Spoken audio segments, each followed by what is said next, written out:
네, 123페이지 볼게요. 절대 권력을 꿈꾸다인데 우리가 지난 서양사를 배웠던 부분이 이제 좀 시간이 좀 지났죠, 여러분. 우리가 마지막으로 서양사를 봤던 부분을 잠깐 앞으로 가서 잠깐 볼게요. 책으로는 여러분 86쪽 가볼까요? 86쪽 앞으로 가보세요. 86쪽 여기죠? 자, 여기 86쪽을 보시면 르네상스 종교개혁 배웠던 기억이 나시면 좋겠어요. 여기 보시면 이 14세기에서 16세기 유럽에서 르네상스 일어났고, 그리고 오른쪽에 가서 보시면 16세기 이후에는 르네상스가 알프스 위로 올라가서 사회를 비판했다. 교회가 썩어가는 걸 비판했다. 그리고 등장하는 게 바로 종교개혁이었다. 그리고 이 새로운 종교와 기존의 종교가 싸움이 났다. 그리고 30년 전쟁 같은 전쟁, 국제전쟁이 있었다. 그리고 이 30년 전쟁의 경우에는 17세기로 이제 들어가 버리죠. 보이시죠? 17세기죠. 그래서 여기까지 공부했던 것 같아요. 그죠? 뒤에 이거 루터 종교개혁 이야기 했었고, 신교가 그 종교적인 특징으로 자신의 종교, 그러니까 직업에 대해서 굉장히 긍정적이었다. 한마디로 경제 활동을 많이 지원을 해줬었다. 그거 공부했었어요. 그죠? 이렇게 했던 부분까지 하고 지금 지난 시간에 배웠던 새로운 항로 개척, 신항로 개척. 그러니까는 다시 한번 가볼까요? 여기죠? 여기 앞에 했던 신항로 개척했고, 그리고 아메리카하고 아프리카 괴롭혔던 거 얘기했었고, 오늘 절대왕정으로 가는 겁니다. 그죠? 그래서 여기 보시면 16세기에서 18세기 유럽에서는 힘이 중앙으로 집중이 되는 통일 국가가 등장을 했다. 이전에는 이제 분열하고 전쟁하고 했다면 이제는 정리가 돼서 힘이 균형을 이루는 시기가 바로 이 시기입니다. 그러니까 우리가 생각하는 근대 국가, 그러니까 우리가 아는 자본주의가 중심이 되는 국가가 생기기 전의 모습이죠. 전의 모습인데 힘이 왕한테 집중이 됐다고 해서 우리가 이걸 절대왕정, 힘이 엄청 센 왕이 있다 이렇게 생각하시면 되겠죠. 보시면은 중앙 집권적인 통일국가, 중앙으로 권력이 집중되는 거 절대왕정이라 하는데, 이 절대왕정을 받쳐주는 게 있습니다. 바로 왕권 신수설이라고 합니다. 이거 한자로 오른쪽에 봐보세요. 왕의 권리는 누구한테서 받은 거예요? 그죠? 신한테서 받았대요. 그러니까 한마디로 대들면 안 되겠네요. 그 말이죠. 왕권을 신성하고 절대적인 것, 그러니까는 고칠 수 없고 바꿀 수도 없는 것, 그냥 너무나 위대하고 큰 것, 이렇게 생각하게 하는 것이죠. 그래서 왕권의 정당성을 부여해서 대들지 못하게 하는 겁니다. 이게 이제 사상적인 배경이라고 한다면 실질적으로 왕을 뒷받침해 줄 만한 실질적인 힘이 필요하겠죠. 이제 그 부분에 대해서 한번 볼게요. 왕권 신수설은 이 말이죠. 절대 군주라는 표현을 우리가 왕이라고 표현을 해도 되겠죠. 그죠? 왕권은 신이 내려준 것이므로 절대 복종해야 한다. 이게 바로 왕권 신수설이다. 그런데 이 왕이 하고 싶은 일이 있으면은 바로 그냥 바로바로 즉각 시행하는, 지금으로 따지면 공무원 집단, 관료 집단이 필요하겠죠. 그래서 자신의 명령을 효율적으로 시행할 수 있는 관료들을 만듭니다. 관료제라는 표현 썼어요. 그리고 여기 책에 보시면 언제든 동원할 수 있는, 나오라 그러면 나오는 거죠. 동원할 수 있는 상비군을 만들게 됩니다.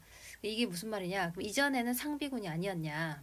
아니었습니다. 아니어서 전쟁이 나거나 문제가 생기면 그때 군대를, 그 당시 이제 문제가 생긴 그때 군대를 모집을 하는 스타일이었죠. 왜냐하면 봉건 제후들이 각각 지역을 나눠서 다스리고 기사들이 이제 흩어져 있었잖아요. 근데 이제는 국왕이 원하면, 군주가 원하면 언제든 동원이 가능한, 상비군이라는 것은 항상 준비된 군대라고 생각하시면 돼요. 우리가 상비약이라는 표현을 쓰잖아요. 그것처럼 비슷하게 항상 준비된 군대. 그래서 항상 준비하고 있다가 그럼 바로 나가는 이런 군대가 이제 왕을 위해서 움직인다.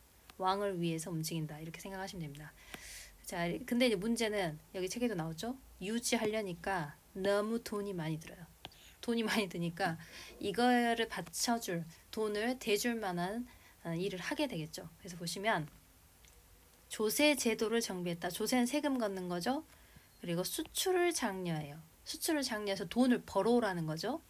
자, 관세를 높여요. 관세라는 거는 다른 나라의 물건이 들어올 때 다른 나라의 물건에 세금을 때려버리는 거죠. 그러면 우리나라에 들어온 이후에 가격이 높아지기 때문에 우리나라에 들어왔을 때 다른 나라의 물건이 잘 안 팔리겠죠. 이걸 노리고 관세를 높여 놓습니다. 자, 관세를 높여서 수입을 줄여요. 수입이라는 건 국가 입장에서 수입이라고 하니까 좀 어려워 보이지만 개인의 입장으로 돌려보면 수입을 한다. 이 말은 내가 물건을 사온다라는 소리잖아요. 그러니까는 쉽게 말하면 우리 개인 입장에서는 쇼핑하는 거죠. 그러면 쉽게 생각해 보세요. 쇼핑을 많이 해야겠어요? 조금 해야겠어요? 돈을 벌려면. 쇼핑을 조금 해야 되겠죠. 즉 수입을 줄여야 되겠죠. 그 말입니다. 그래서 수입을 줄이는 무슨 정책이라고 한다고 이거를? 아주 어려운 말이지만 꼭 알고 계셔야 돼요. 무슨 정책? 그래서 중상주의 정책. 이렇게 상업활동을 중요하게 생각한다라는 뜻이에요. 그래서 중상주의 정책을 실시합니다. 돈 벌려고. 이런 막대한 비용을 해결하기 위해서 조세제도를 정비하고 수출은 장려하고 수입은 줄이는 중상주의 정책을 합니다. 이제 시간이 지나서 돈을 더 벌고 싶겠죠? 그러면 이제 눈이 바깥으로 향하는 거예요. 그래서 처음엔 자신의 노력이나 뭐 이런 계획으로 돈을 벌으려고 했겠지만 주변에 힘을 키워서 주변을 쭉 봤더니 이런 말 좀 그렇지만 약간 삥 뜯을 수 있는 그렇죠? 가서 뺏어올 수 있는 상대를 고르게 되죠. 여기 보시면 그 말이 이거죠. 해외 팽창과 식민지 건설을 지원함으로 국가의 경제력을 늘리려고 했다. 식민지 착취하면 돈이 되기 때문에 나가서 나쁜 짓을 하게 되는 거죠. 이게 중요하니까 잘 보세요. 자, 절대 군주는 상공 시민계층, 물건을 팔고 물건 만들고 하는 사람들, 그런 사람들이 도시에 살아서 우리가 시민이라 했죠. 상공 시민계층의 상공업 활동, 물건을 팔고 물건 만드는 활동, 이거를 뒤에서 보호해 줍니다.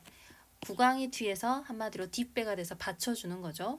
그리고 이 사람들도 공짜로 이렇게 하는 게 아니겠죠. 이렇게 또 국왕이 뒤에서 도와주면 이들로부터 국가 운영에 필요한 돈을, 한마디로 돈을 지원을 받게 됩니다.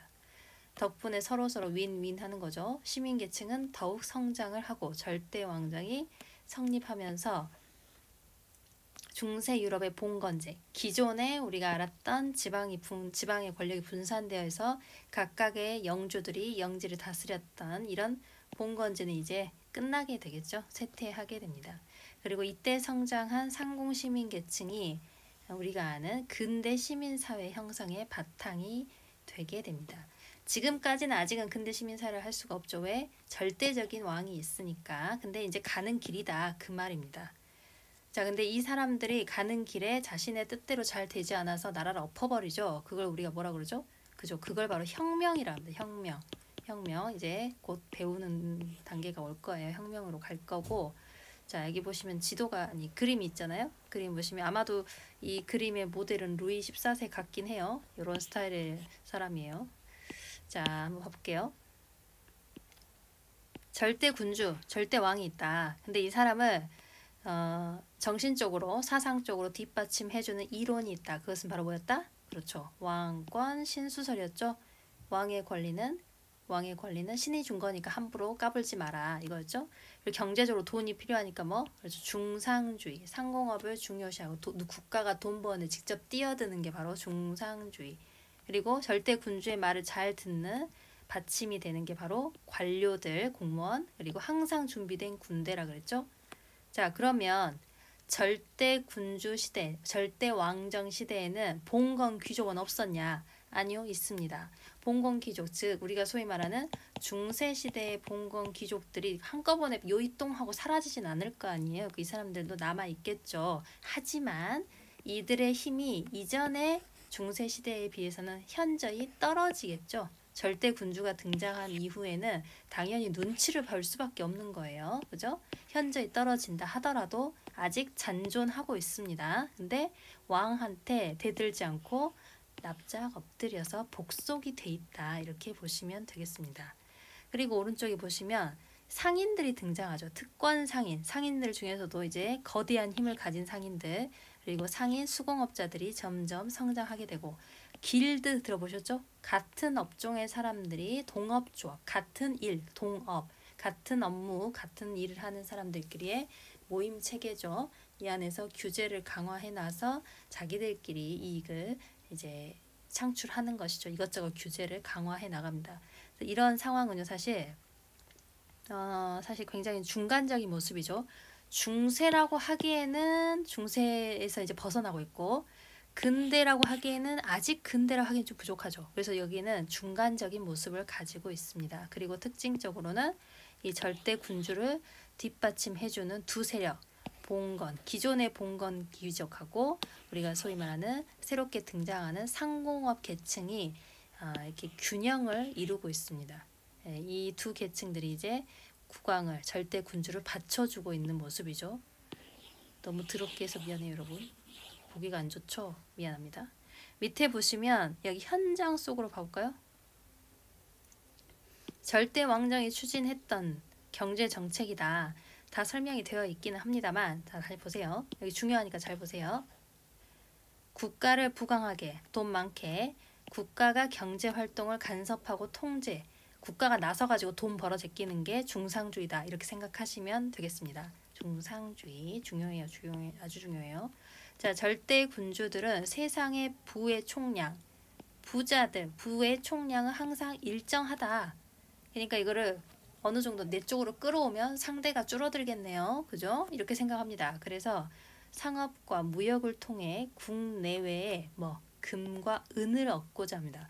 금과 은에 집착하는 이유는 그러니까 쉽게 말하면 우리의 지갑에 돈이 가득 들어있으면 부자잖아요. 그것처럼 지갑에 화폐, 한마디로 금과 은을 가득 채워 넣겠다. 그거죠. 그리고 한번 들어온 나의 금과 나의 은은 절대 나라 밖으로 나가면 안 돼. 그래서 단속을 엄격히 합니다. 근데 이제 문제는 금과 은은 생산량이 한정되어 있다. 그러니까 점점 이제 직접 가서 돈을 벌어오는 거죠. 자, 점차 쇼핑은 못하게 하고, 쇼핑 수입은 못하게 하고, 수출은 늘려서 돈을 벌어오게끔 하는 거죠. 자, 그리고 나서 남의 것을 뺏어 오겠다고 나가게 되죠. 더 넓은 시장.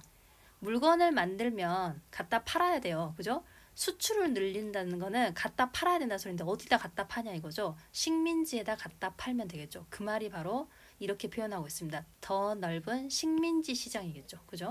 그리고 원료의 공급지. 식민지에서 필요한 원료 가져오면 되겠죠. 물건을 만들어야 되는데 당연히 원료가 필요하잖아요. 재료가 필요하잖아요. 그 재료 역시 식민지에서 원료를 갖고 오면 되는 겁니다. 그죠?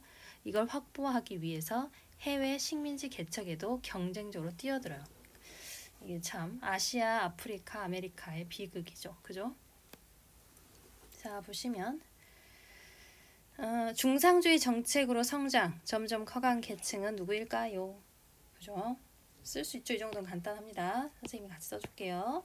적고 있죠, 여러분? 상공, 시민, 계층. 그죠? 상공시민 계층, 중상주의 정책으로 성장하고 이 사람들은 돈을 벌어서 국왕한테 돈을 또 바쳤다. 그래서 국왕은 관료제나 상비군 돌리려면 돈이 필요하니까 이것저것 돈이 나오는 또 구멍이 필요하잖아요. 그러니까 상공시민 계층하고 국왕이 서로 도와주는 체제였다 보시면 되겠죠. 자, 이렇게 되어 있네요. 수출은 늘리고 그럼 돈이 들어오겠죠. 수입, 쇼핑은 안 해요. 그러니까 돈이 안 나가겠죠. 이렇게 보시면 됩니다. 그래서 이렇게 돈이 많으니까 기분이 좋아 보이네요. 넘어가 볼까요? 이제 각각의 절대 왕정을 나눠놨어요. 여러분 책이. 왼쪽에 보시면 서유럽, 그리고 오른쪽에 보시면 동유럽 이렇게 나눠놨습니다. 그러니까 동유럽의 대표적인 나라는 이제 러시아를 생각하시면 돼요. 그리고 지금의 독일인데 이때는 독일이 아니고 여러 주로 나누어졌는데 그 중에서도 가장 유력했던 게 바로 프로이센입니다. 여기 보시면 러시아, 프로이센 이렇게 되어 있죠. 자, 왼쪽으로 가시면 우리가 흔히 아는 유럽이라고 표현할 때 영국, 프랑스 이런 나라들을 생각하시면 될 거예요. 그리고 우리가 신학로 개척할 때 나왔던 나라죠. 여기 보면 에스파냐.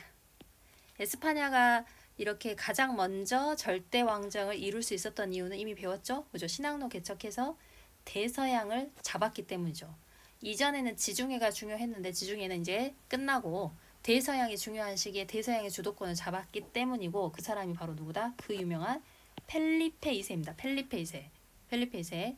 펠리페 2세. 펠리페 2세가 아시아로 와서 식민지로 했던 나라가 이 펠리페 2세의 이름을 따서 지어진 나라가 있습니다. 이름이 되게 비슷한 아시아의 국가인데 동남아시아의 국가인데 어느 나라가 있죠? 비슷한 이름. 그죠? 필리핀이죠. 필리핀. 그래서 이 에스파냐, 지금의 스페인이라 할 수 있는 이 에스파냐는 그 로마 가톨릭, 우리가 신교 구교할 때 옛날 거라 해서 로마 교황을 따르는 옛날 종교라 해서 구교라고 했잖아요. 구교가 굉장히 많은 나라거든요.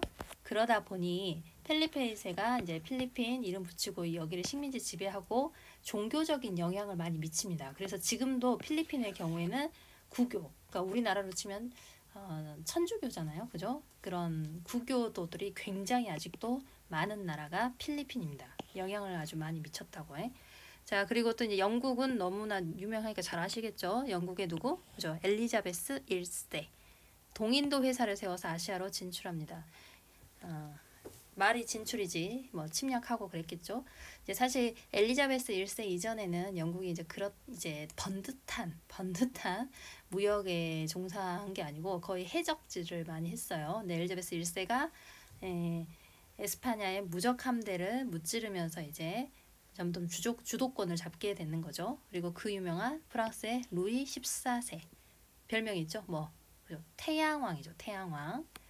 자, 여기 보시면 똑같은 말인데 서유럽의 국왕들은 귀족과 성직자의 권한을 장악하였고, 그러니까 국왕한테 힘을 주고 이 사람들은 이제 권한을 약간 이제 눌리게 되는 거죠. 국왕이 더 올라가는 거죠.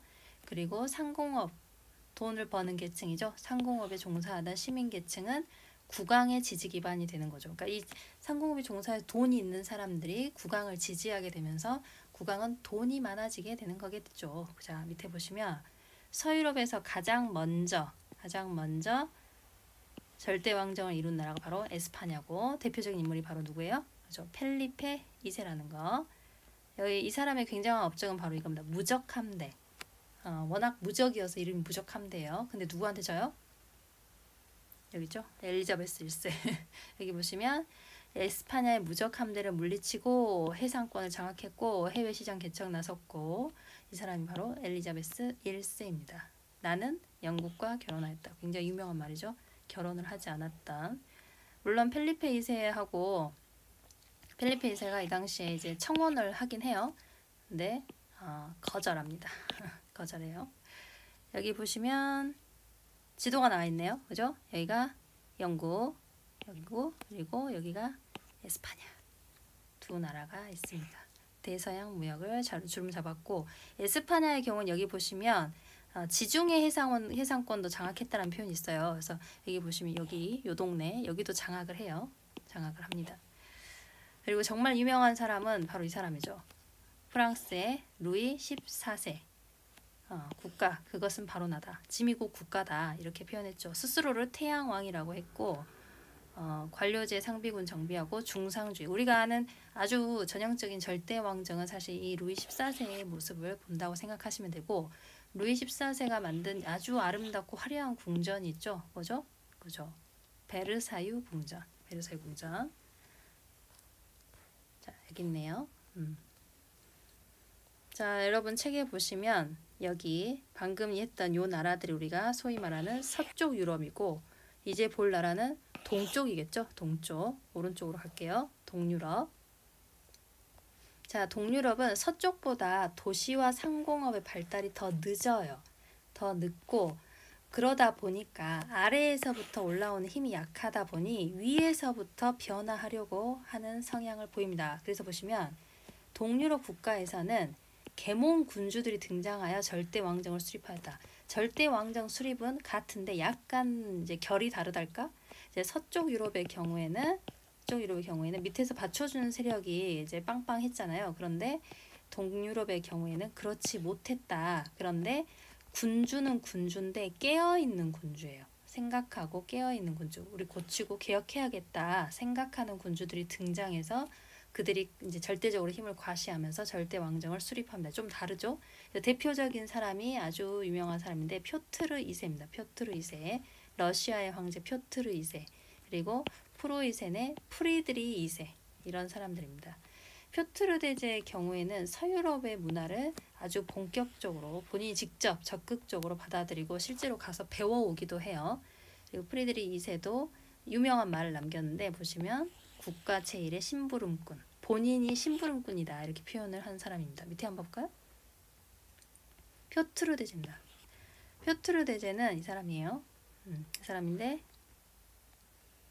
서유럽 문화를 적극적으로 받아들인 사람이고 스웨덴은 훨씬 북쪽에 있잖아요. 훨씬 북쪽에 있어서 바다 발트해라는 곳을 확보합니다. 여기서 보면 왼쪽에 잠깐 지도 잠깐 볼게요, 여러분. 왼쪽에 지도 있죠? 여기 보면 발트해 보이세요? 발트해? 아이고 흐리네. 이 발트해라고 되어 있는 이 부분을 장악한 게 바로 발트해라는 부분을 장악하죠. 여기 스웨덴 이 부분을 이제 전쟁을 통해서 차지를 하면서 발트해를 통해서 나갈 수 있는 루트를 만들어 놓은 거죠. 굉장한 이제 업적이에요. 자, 넘어갈게요, 다시. 그래서 발트해를 확보를 했고 아주 유명한 도시죠. 상트페테르부르크를 건설합니다. 물의 도시라는 별명이 있고 상트페테르부르크를 이제 계획해서 만들게 되죠. 그리고 귀족에게 서구화 정책으로 귀족의 상징이었던 수염을 자르라. 긴 수염을 자르다. 물론 이게 콧수염은 있네요, 본인도. 근데 긴 수염, 이렇게 길었던 수염을 자르게 하는. 그래서 안 자르면 이제 세금 내야 됩니다. 이렇게 했죠. 그리고 아까 프로이센 이야기 나왔었습니다. 그죠? 프로이센의 경우에는 프리드리 2세라는 이제 군주가 유명하고 이 사람의 경우에는 오스트리아하고 전쟁을 해요. 오스트리아에서 이 당시에 아주 유명한 여자 황제가 있습니다. 마리아 테레지아라고 우리가 다 아는 그 마리 앙뚜아네트의 엄마예요. 이 엄마였던 근데 이제 이 사람이 황제의 역할을 했거든요. 이 군주하고 싸워가지고 슐레지엔이라는 굉장히 이제 중요한 땅을 차지하게 돼요. 슐레지엔 어딨죠? 지도 봐볼까요? 지도를 자주 보게 되네. 여기 있죠? 슐레지엔. 아이고 왜 표현이 안 되죠? 슐레지엔 여기 이 슐레지엔을 차지하게 됩니다. 굉장히 이제 전략적으로 중요한 땅이었어요. 다시 한번 가볼게요. 자, 그리고 산업을 장려하고 종교적인 관용 정책을 펼쳤다. 베르사유 궁전을 본떠서 만든 궁전 유명합니다. 이게 바로 상수시. 여기 있죠? 상수시. 이게 사실은 이제 궁전 왕궁의 크기보다는 별장 수준입니다. 근데 상수시라는 게 없다. 근심이 없다. 이렇게 얘기합니다. 근심 없이 좋은 생각하려고 별장을 만들었나 봐요.